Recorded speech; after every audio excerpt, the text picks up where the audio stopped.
Hello. What I am going to be doing with this page is giving a basic introduction on getting jQuery included in your web page. So what jQuery is basically a streamlined version of JavaScript. It's a slightly different dialect. It still works with JavaScript, but it's a slightly different dialect of JavaScript that's useful in capturing page interaction, user interaction on side of the page.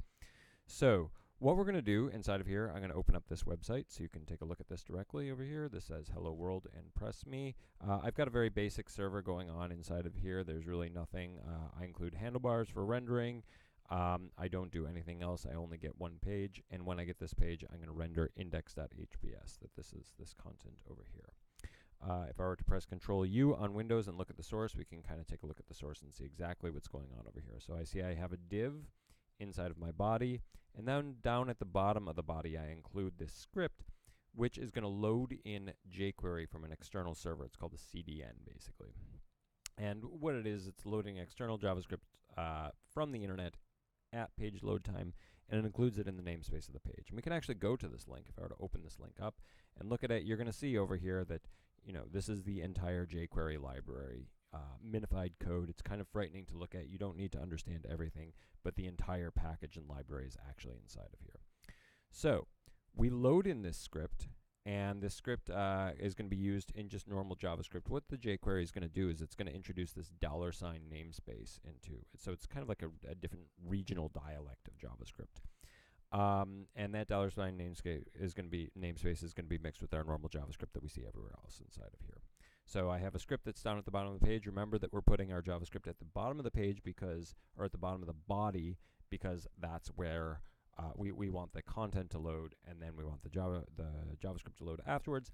And notice that the jQuery loading is coming before my actual JavaScript. The reason we want to do this is that so we introduce the namespace if we're actually going to be using it. There are tricks that you can use that we can get to later on about how to incorporate it and make sure this doesn't load until the jQuery is fully loaded.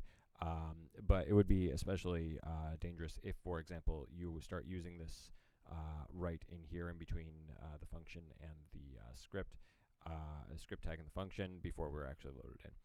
Basically, the thing to note is that you import the jQuery at the bottom of the body, and then you run your JavaScript afterwards. So let's take a look at this. I've got a div over here. We just saw this div. I'm going to go up the tree a little bit. So I've got my div.